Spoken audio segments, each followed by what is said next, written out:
Bill, thank you for making time for me today. Very kind of you. I can only No, imagine how busy this time of year is for ambassadors like yourself. no, absolute pleasure. Thanks for having me on. It'd be good. No, I can't wait to get this out. There's a lot of appetite to hear about these whiskies and everything. I've pre-poured them in advance. I've done all my driving for today, so I can enjoy some Octomore Nice, samples right now.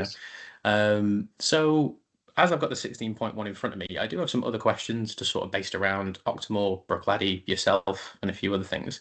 But just for everyone kind of watching, I'll make sure I keep this clear so we can put all the info up. We've got 16.1 5-year-old single malt whiskey, first fill bourbon from mainland Concerto Barley at 59.3% and a rather ridiculous 101.4 ppm. This is the lowest ppm we'll be dealing with all day. So a way to start. But a big question that I have for you regarding all of this is looked in like your backstory and your incredible history with working with some of the best bars in London. Um, and now you're in this job where you have access to so many incredible liquids, both whiskey and above. But when you're sat with like Adam or other people within your team, when it comes to the release of things like this, what is the particular thought process behind an Octomore release? Obviously, Adam will be vatting things in the background and picking casks and whatnot, but is there like because you're on the 16th release now, is there like a set process, like a thought process every time a new series comes out?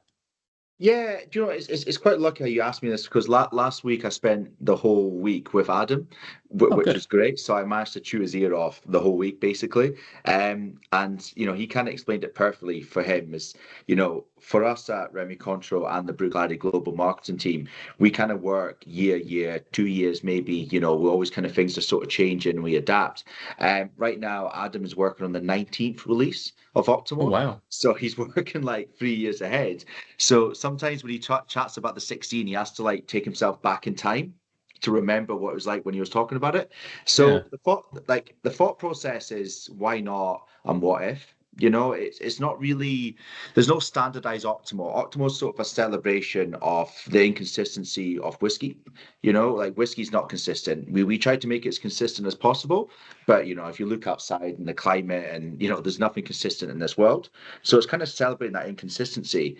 And the mindset behind it, the point one is always bourbon cask. It's kind of the introduction to the series release. The point two are European oaks.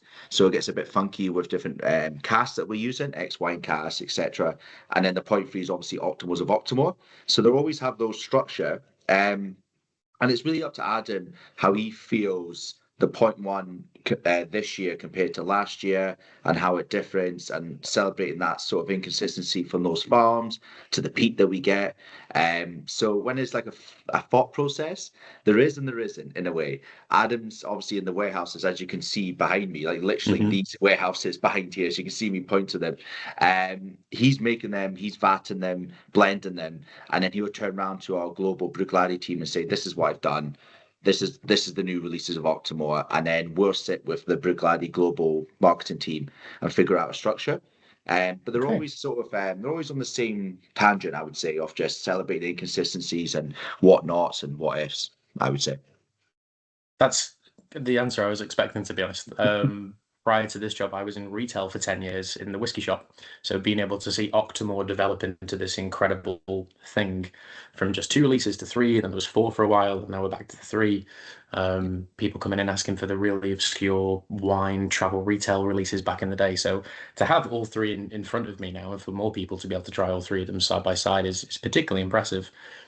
And I Mm. think everyone was aware distilleries always have a future plan, but the fact you're all working on the 19 series already Yeah. is, I think, is going to not necessarily blow people's minds, but certainly put them into a different level of thought process for these things. On the subject of that, that is just classic Octomore through and through, isn't it? It's just those burnt, barbecuey, caramelly, banana Yeah. sort of profiles. Yeah, definitely. And I think, I'll tell personally for myself, I remember when I first had Optimal and I was I was kind of in the mindset of like, is this just peated for the sake of it? Is there Mm. like a method to this? And it's not really until I joined the brand that I, spoke to Adam and spoke to a lot of the distillery team up there. And I obviously like drinking up at the distillery and meeting the team, where they kind of explained it to me about how it came about. I mean, it's probably the perfect time to kind of tell the history of Octomore and, and a little bit about the distillery. We are a distillery that dates back to 1881. I mean, I put the distillery on my background just to give kind of context to, kind of give a picture to what I'm explaining. We are a purpose-built distillery. As you can see, we have a courtyard in the middle. Our production is on the left-hand side of the distillery, so it's actually built on a hill. So the liquid can go from mash tun to washbacks to stills, and then where the cask used to be, so gravity would take it each stage of the process. But that's 1881. We don't really need gravity in that terms anymore. We have mechanics and stuff. But to give an idea that we are a Victorian distillery, a purpose-built distillery, we closed down in 94, reopened in 2001 with that whole new mindset, which we know Bruichladdich is now, Scottish terroir, transparency, a bit more progressive, I would say. And this is when Octomore was born. At the time when we reopened in 2001, we were making Bruichladdich. Unpeated Bruichladdich was coming off the still, but we also, the first one that ever came off our still was heavily peated Port Charlotte, which was at 40 ppm, which of course is 40 parts per million of phenols in the barley itself. So when we're making Port Charlotte, we were actually working with, and we still do till this day, we work with Beards, up in Inverness, who's the malting plant up in Inverness. So when it comes to malting for the barley, we don't do it on site. We distill, we age, we bottle on site. But we don't malt on site. That's done up in Beards, up in Inverness. So when we're working with Beards, we actually approach them, asking them how they malt for us and how they malt the Port Charlotte malt. Now, we had Jim McEwen, who was our master distiller at the time, a bit of a whiskey legend. He was at Bowmore. We managed to convince him to come over literally across the Loch and Dow to come over and join with us. And he's quite curious about everything whiskey. And if there's something that he doesn't know, it's probably not worth knowing in that way. That's the kind of way that Jim McEwen is, and especially seen in this industry. So Jim spoke to Baird's malting plant and said, how do you make our Port Charlotte malt? And he said, they got back to us and said, what we do, we have a Saladin box for the malting plant. And what we do is we heavily peat the malt as much as we can. We just basically peat the hell out of it for 5 days. And whatever we get, we test. And whatever you need, we ratio it between heavily peated and unpeated. So for example, they'll test it and say, all right, it's 80 ppm. This is what we got after 5 days. Bruichladdich, you need 40 ppm for Port Charlotte. We'll do half and half. Or it's 105 ppm. We'll just change the ratio of peated and unpeated to make that malt for you. Because the way that they were saying is that we can't peat at 40 ppm on the door. We just can't. You can't do that. You just have to peat the hell out of it and then change the ratio with unpeated to get consistency. Because you can't peat with consistency. Like I said, nothing is consistent. So Jim McEwen, being Jim McEwen, said, just give us the heaviest peated. Whatever you do at the end of that day, give it to us. And it was sitting at 81 ppm, I believe. And that's the 101 release that we did. 2004, we distilled it. 2008, we released it. And then we've been, since then, now on the 16th releases. So that's why the ppm's never consistent. I think this year was 101.4 ppm for 1 and 2, and then the 0.3 was 189. Last year the 0.3 was 306, I believe, and then the other ones were 98. So the reason why we don't request those ppms, we just say to Beards and Inverness, whatever you get after the 5 days, give it to us. That's it. That is very Bruichladdich, to be fair. Yeah, and it's quite nice to have a conversation. I mean, a lot of people don't chat about the malters. They don't chat about the malt and how it's made and why it's made in that way. It's more about what happens at the distillery and what happens when it's in the cask. And I think for us, we firmly believe that everything matters. The barley, the malting, the distillation, the fermentation, everything. So it's a celebration of that inconsistency, I would say, yet again. And it's been quite interesting. I don't know if you had a chance to speak to malters, but we chat to Beards, and they were saying to us, it depends. I don't know if you've been to Inverness. It's where I'm from. It's a very nice place. But where Beards is, it's right on the Muddy Firth. So basically, it's very windy, or it can be very calm. So they were saying, depending on the weather, if it's very windy, they're going to get a lower ppm malt because the wind will blow quite a lot of the peat smoke away. But if it's very calm, you're going to get higher ppm malt because that smoke's had more time to dry concentrated. Yeah. Yeah, so it's really quite interesting to see that. So we get that inconsistency, comes to us, we obviously age it, and this is where we find that balance. So the point one that you're drinking just there is we say it's an introduction to the series. It's the taste of that series, and anything else afterwards is the weird and funky elements of that series release. Incredible information. Thank you for that. I don't think it's actually something I've ever spoken about at tastings, how when you have your ppm ratio, it is not a blend as such in terms of that word and its legality, but it's a mix of peated and unpeated barley to give you an average ratio. Because imagine trying to smoke like a piece of meat to a specific level of smoke. It's impossible to do that. But yeah, I suppose that's a topic. It makes sense, doesn't it? And when I got told that, I was like, that makes so much sense. Of course, you can't peat something to that. Yeah, like you said, smoking meat, you can't be that specific. You just have to get what you get basically on that day. I want to showcase the color of these. Obviously, there's 3 releases, but that's the 0.1, and then now we have the 0.2. Yeah. So quite an incredible color contrast. It doesn't look as good on this screen, I apologize, but this is significantly darker. So what we've got here is almost not a carbon copy, but we've got 101.4 ppm, 5 years old, Oloroso and Bordeaux cask for a majority of its maturation, with a finishing time for 12 months in Madeira and Moscatel. Still CONCERTO mainland barley and bottled at 58.1%. Now, I think this is the kind of release when people think about Octomore, the 0.1 for me has always been, as you said, the core, it's the base of it, it's what gives Octomore its structure and its foundation. Those bourbon casks have always been such a good way to let that spirit just shine through. But now we get into these 0.2 releases, which for a really long time were quite mysterious because you can only pick them up in travel retail. Sometimes they would sell out. You don't know if they're sold out because who's ringing travel retail to see what stock they've got? It's not a common thing, even though there's phone numbers on websites. I doubt anyone's ever called that before. And this is where Bruichladdich really becomes what it's all about for me, because you're diving into this insane backlog of just weird and wonderful casks that you guys have, which I can only imagine really came in with Jim and then the founder and Mark as well when he was still involved with the company, because he was into wine for years, and Murray McDavid when he was involved with them were always finishing in different casks and things. So my point with this one, and it's a question you may want to answer or may not want to answer, is purely when it comes to Octomore stocks, and we know Adam is now thinking 3 years ahead, possibly even 4 years ahead by the time next year rolls into play. What levels of stocks do you guys have for this style? Because obviously it's relatively young. I think the oldest release is a 10-year-old, to my knowledge, in terms of public release. Yeah. Public release. Actually, that's a lie. Public release is a 15-year-old. We released it. I'm sorry. I'm looking to my left because I've got a bottle okay. first. No, we did a 15-year-old release for Facial, the festival. Oh wow. So it's a 15-year-old. It's the Fullphonic. God, my pronunciation is terrible these days. Don't worry. I'm sure there's people screaming in the comments being like, there's a 15, how can you not know there's a 15?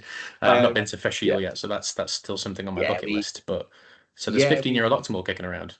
Yeah, we released that. There's not a lot of bottles of it left. We released it on the day at Facial, sold out, and then sold out online. So that's pretty much done. But that's kind of the joys of Bruichladdich, that we kind of, because we don't have this overall control from Remy Cointreau, we still have the Bruichladdich team. They can do whatever they want whenever they want. Well, which is good, which is nice, that kind of free reign. But to go back to your question about the stock levels, it's quite an interesting one. I don't know the exact percentage, of course, but from speaking to Adam, we're sitting at about 106,000 casks at the moment, and everything we have is on the island. Majority is obviously on top of my head. You can see the warehouses there. We also have quite a lot down to Port Charlotte, which is a little town just south of Bruichladdich. So it's quite rare for a distillery on Islay to have all their casks around them. So when Adam, he said this perfectly. When he wakes up, he's 10 minutes away from the casks. We don't need to speak to someone in Glasgow to give us an update, to give us a taste update. We have everything there. So in terms of actual ratio of Octomore to the rest, it's quite low. We don't produce a lot of Octomore every year. Our big focus is obviously Bruichladdich, and that's our biggest seller. So a lot of the stuff we have is unpeated. We have quite a lot of Port Charlotte at the moment, and Octomore is a very small percentage of that. And then even smaller than that is the old stock that we were left with when we bought the distillery. So when it comes to Octomore, it kind of comes and goes. The reason why we do the series release is because we want it to be more collectible. We do leave some stock for Facio and for some limited editions. We have next year's our 25th anniversary of reopening. Obviously, we date back to 1881, but 25th anniversary of reopening. And we do have some special releases of Octomore coming out next year. So we always try to keep some aside. I was kind of lucky enough to be at Adam's tasting at the Whisky Show last week, where he brought down a 20-year-old Octomore that we basically it was the 4.2. But then obviously we didn't bottle it all, so we left some of it in the cask. And then obviously as time goes on, we have that, and that'll be released, in some face shield bottles or one-off bottles. So we always have stuff left, but majority of the stock that we have is the Bruichladdich unpeated malt for sure. Of course. But yeah, that's interesting to know that I'm sure everyone who was at the Whisky Show in London was very thrilled to be able to try not only old stock, but old stock which has been advanced to an even sort of greater point. Regarding this, I don't know if the sherry or the Bordeaux is European oak, but you really do get some of those more funky tobacco notes kind of running through in this. It's like cherry wood and incense. It's got quite a lot of crazy things going on with it just on the palate. Yeah, absolutely. The point two is always a bit of a favourite of mine. So to give context, the reason why it was when I grew up in the north of Scotland, it was always surrounded by sherry cask finish distilleries. Mm-hmm. There's always really chewy drams, sherry finish. So when I kind of started, getting more into whiskey, started working for Bruichladdich, the point two Octomore is really what kind of got me into Octomore, because it was kind of like that sweet, well-rounded hug, I would say, before that kind of really raw vegetal taste of the spirit. When your ppm and I obviously are that high, that point two there for me is all flavor at the front. There's nothing much at the back, but it's like a big punch right in the face in the front, and it kind of drops. So what you notice with the sherry, with the wine cask that we have, and this goes towards like all the peated whiskey that we have in Port Charlotte and Octomore, the wine casks tend to hit you in the front and then they drop at the back. So like the point one will stay and linger and chew and wax, but the point two will just hit you right in the front. And cask wise for that, a lot of it is Bordeaux red wine. So we're looking at BOURBONs, Pomerols, and then we're looking at Olorosos, which are from bodegas such as Fernando de Castilla. We also have some Lustau as well in there. So this is in terms of what we have at the distillery. The bodegas are a bit more relaxed when it comes to talking about giving their cask to other people. When it comes to the chateaus, there's not so much we can mention. You'll probably find if you go up to Bruichladdich and you go around our warehouses, everything's there. Like I was saying before, we will tell you, please, if you take photos, don't post it. It's not for us, it's for the chateaus. But to give context, what you said there about the wine cask that we have from Mark Rayner and Simon Coughlin, who bought the distillery in 2001. They were ex-wine traders. So our connections to chateaus are very well established. We host people quite a lot at the distillery. And in fact, one of the common things that people say when they come back was, do you know what? That whiskey was great, but where the hell did you get that BOURBON from? There's a really good connection that we have. Some of the best wines I've ever had has been at the distillery. I never thought some of the best wines I've had would be drinking on Islay, but that's a rarity. So the point two is really a celebration of the connections we have with those chateaus and bodegas. We don't treat casks; they're all ex-casks from the actual chateaus, bodegas, etc. And you really get this, like you said, this tobacco, this kind of rich date, kind of chewy meatiness, almost kind of like, for me, it's almost like a bit like a sweet beef jerky, like a sweet and chili beef jerky in that way. The kind of sweet chewiness. Also, when we were chatting about that, I was saying about how we peat up in Baird's. If you look at where Baird's is up in Inverness, we don't get Islay peat. We get peat from around Caithness and the Caledonian Forest. So when we're looking at a sense of terroir, we're not getting that medicinal Islay peat as much, less medicinal, less TCP. What we're getting from the peat up in Caithness and the Caledonian Forest, basically the Highlands of Scotland, we're getting a lot more oaks, tobacco smoke, we're getting wood smoke, we're getting barbecue smoke. So it's a lot more of those notes, which really come off well. And they come out quite a lot in the point two. No, it's very prominent. I've always described that kind of Highland Scottish peat at tastings as more of like a culinary approach to smoke compared to this sort of medicinal, very raw thing. And again, I think that'll be a bit of a revelation for people. I bet a lot of people assume that Octomore is Islay peat through and through, but you really do get that softer, sweeter. Like for me, it's always barbecue. It always has that sort of thing. Oh, absolutely. I've just come back from holiday in Palermo, despite the fact I've lost my tan. And the smell of this, even though there's no masala in it, it just has this like Yeah, dry masala, sweet sherry, and then there's like a absolutely. slight note of like salted like ricotta cheese and all that kind of stuff. It's moving into these deeper sort of still West Coast, but more flavoursome sort of profiles, which is quite interesting. Is what I always expect from a point two. It's going to be funky and weird and just a little bit more out there. It's definitely that Madeira and that Portuguese Moscatel in there, you know. We like you were saying before, we only finished it for a year in each. So 4 years combination of Bordeaux red and then Mm. some Oloroso, and then we took it out and then 1 year 50-50 in Madeira and Portuguese Moscatel. And that's when Wow. you get that kind of sweet saltiness, which is Mm. great. We still have some of that in the warehouses, but we thought for us 5 years is perfect for this release, and anything more becomes a bit too much on the palate. And Okay. if we're gonna do a point two release with no bourbon cask, which means it kind of doesn't have that backbone or structure, we need Hmm. to be a bit careful what we're cuvee you know, because sometimes it can be a bit all over the place. But yeah, it's come out Yeah, very I well. think was it last year's point two release that was like second fill cognac and wine, I believe it Yes, was, and certainly then was it was. Yeah. finished in bourbon? I think it was like a was It that started off in bourbon and then it finished. I need to refresh my memory. Started off in bourbon and then it finished in cognac after some yeah, wine cast as well. I think And that's then right. Yeah. yeah, and that's when you had that structure of the bourbon cast there. So that would finish and keep going and keep going. Because there's Mm. no bourbon cast in this point two, it's all what I mean, it's pinging all around your mouth in different flavors and different notes, which I like that. It's not balanced. It's not designed to be a balanced dram. It's Mm. designed to be a dram to have a conversation about. I can see that. You could put that on a table full of people as long as they all enjoyed peated whiskey. You can Yeah, see numerous people picking out a million different flavor profiles with that. And absolutely. again, that's part of the interest of this range. So here we have point three. Again, quite another light color. If I can try and get all of them into one shot, we've got point one, point two, and then point three just there. So this again, I suppose a little bit more classic in its origins. We've got 5 years old, bourbon Sauternes and Pedro Jimenez. It's the strongest one at 61.6, and it's also the strongest ppm at 189.5. So really stepping into this somewhat legendary, you haven't had Octomore unless you've been in like, high triple digit kind of crazy numbers. And I remember when, was it the 8.3, which is still like the strongest one to the day, it's Certainly 308 or was. Yeah. 309. Yeah. Um, a colleague of mine bought that on a New Year's Eve shift because we had one bottle of it left. And I remember thinking this is going to blow my head straight off in terms of massive flavor. And I was amazed at how subtle it was Yeah. when you get to these really high ppm figures. And now we're dealing with three cask influences too. And just to smell it, you instantly get that kind of cantaloupe melon sauternes note, which just like runs through the whole thing. Yeah, absolutely. So, yeah, I think everyone is quite excited about this one. So I'll let you chat a little bit about this. Yeah, the point three for us is the most special of all the releases. I mean, it's the one that is in a clear bottle, so it's separated from the rest. The point one and point two is always in the black bottle. The point three are in Hmm. the clear bottles.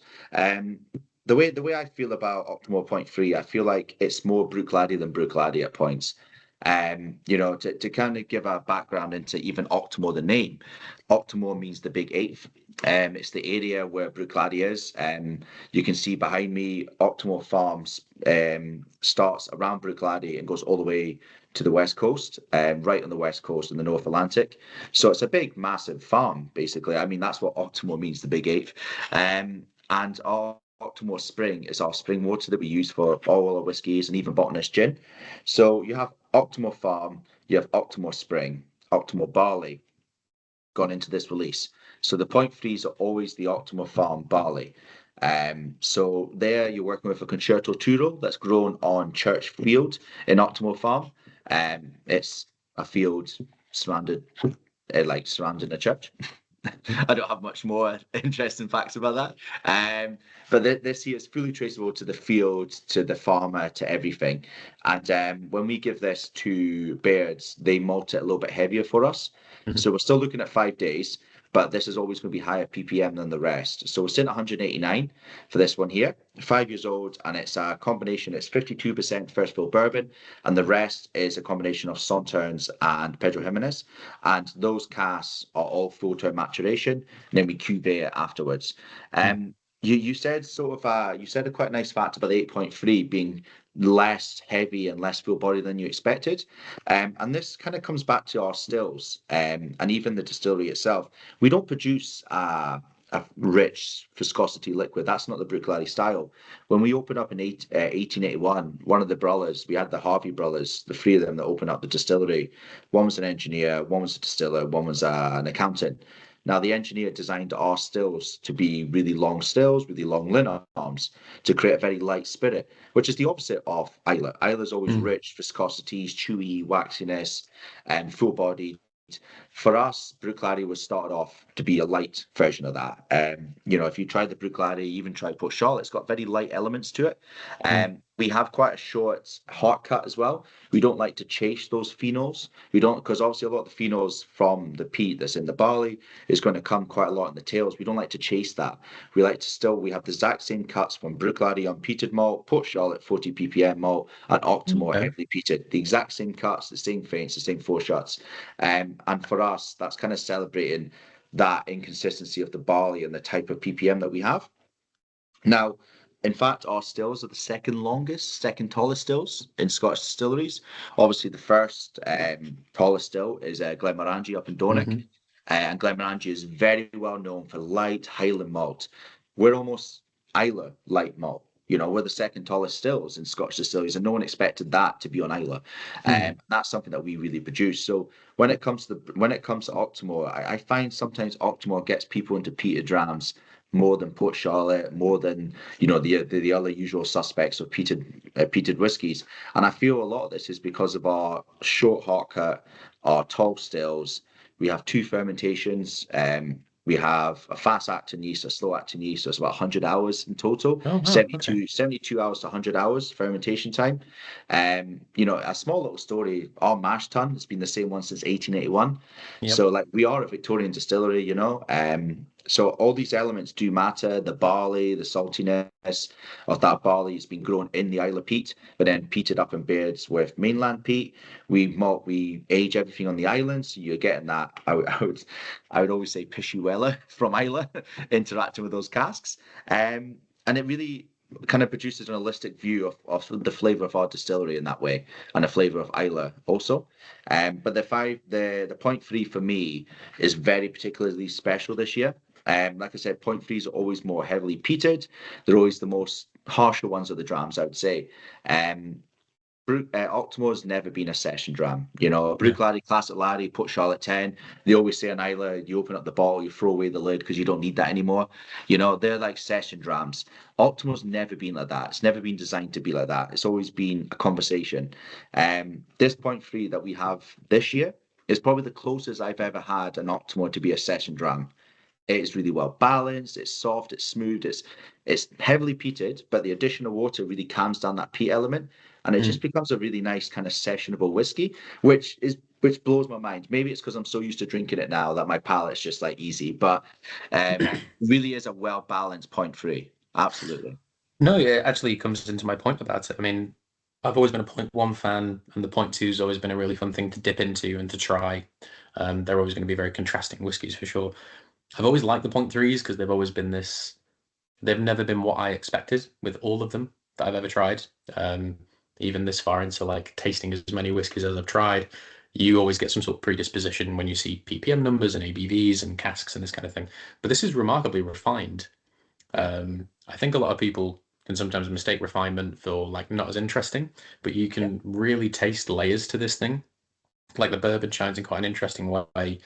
You only really, well, I only really get the Pedro Jimenez like right at the end. It's got again that kind of raisiny, sweet tobacco, like rolling tobacco thing to it. Yeah. But the Sauternes is really screaming. I'm trying to wreck my brain. I'm sure you guys have done Sauternes stuff before with the Octomore. I want to say it was like a point two Yeah. release or something a bit more obscure.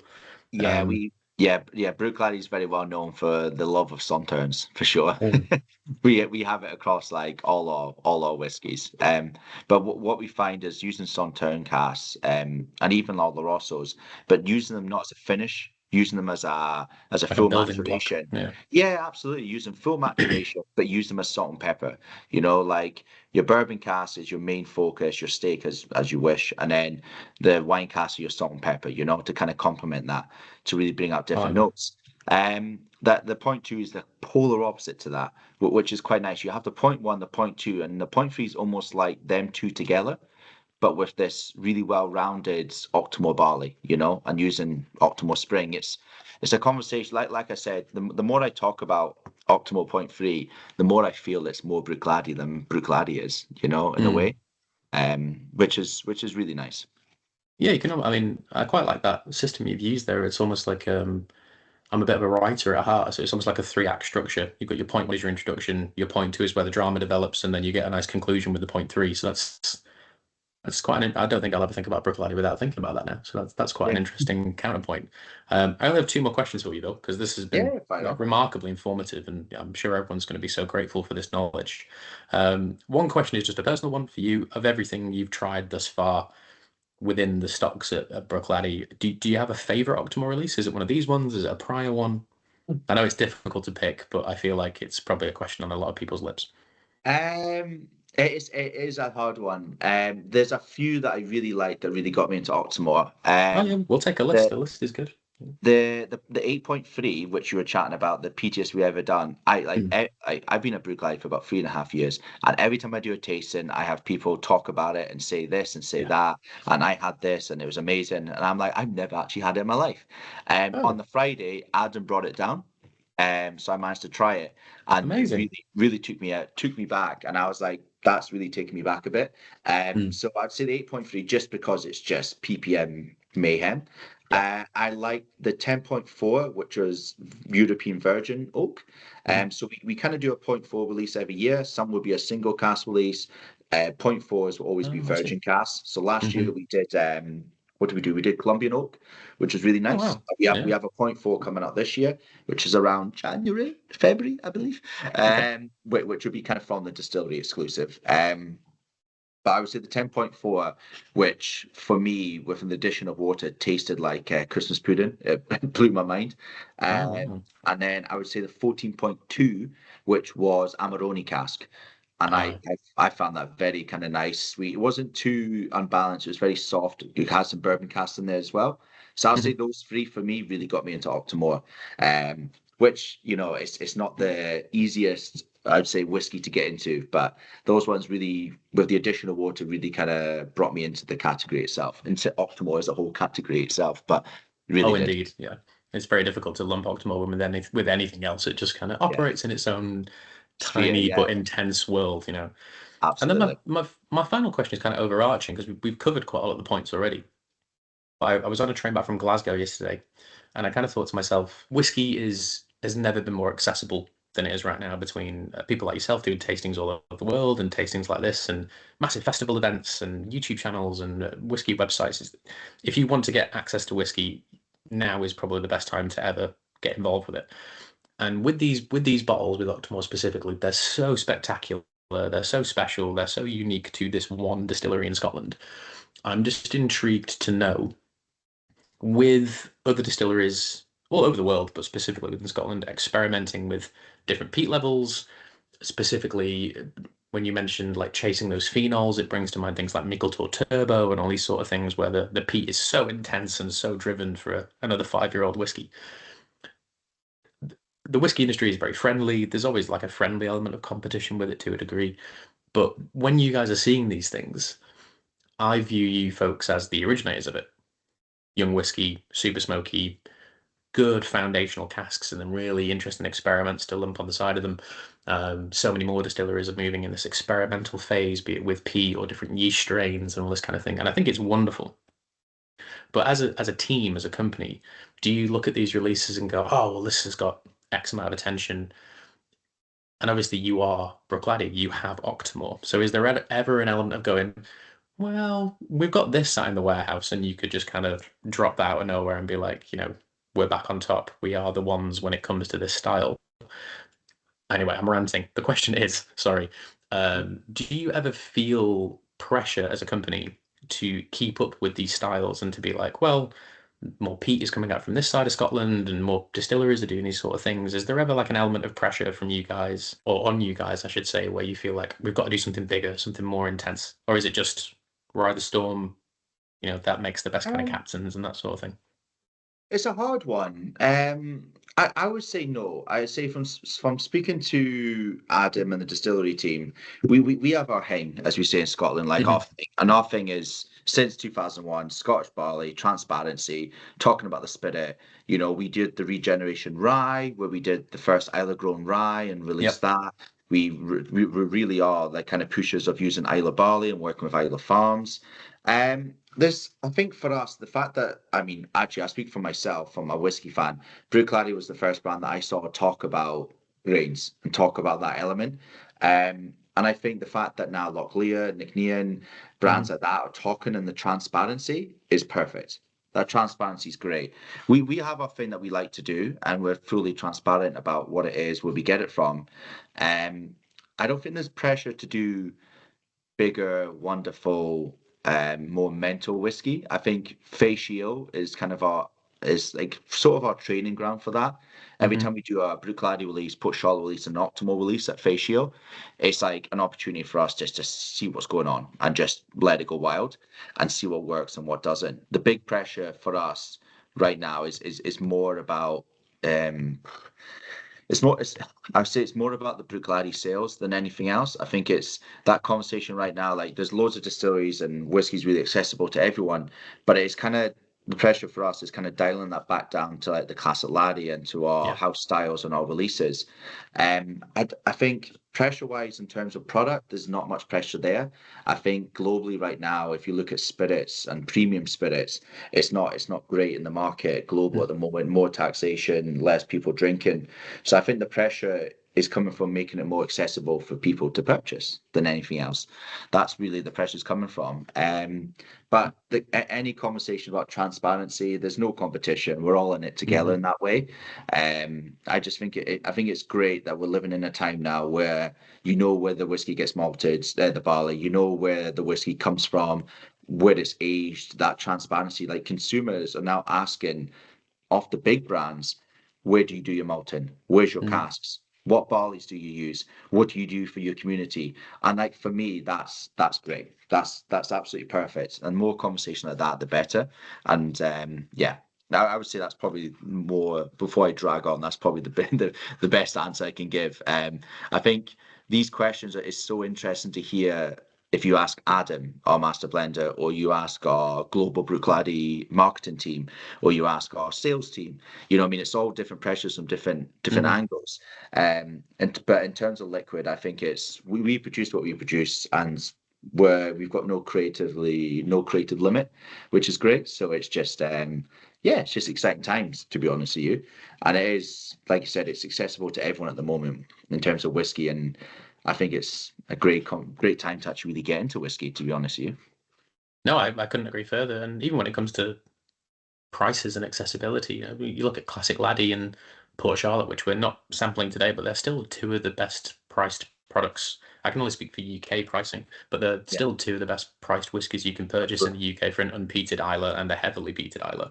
There's Yeah. not that much competition when it comes to those products, and I'm sure many people watching this would agree. Um, but yeah, thank you Yeah. so much for entertaining me today, Bill. No, That's absolute it's pleasure. very, Thank very you. kind of you, and I'm sure everyone is going to love these answers because I never feel like the story of Bruichladdich is completed. I feel like you guys have got such a foundation of being founded in the late 1800s, having that period in the sort of the mid 1900s where it was chopped and sold and moved to so many different Yeah. people, being closed, being reopened by Jim McHugh and Simon and Mark, and then now being owned by a large company, but still being able to operate as an independent, Yeah. essentially. Yeah. And as you say, no creative limit, which I think is quite a wonderful subtitle for Bruichladdich in general. We should expect the NCL range at some point, I'm sure, with all of your wonderful wine casks and things. Yeah. But yeah, we will happily sort of call this a day now. I can let you crack on with the rest of your day. I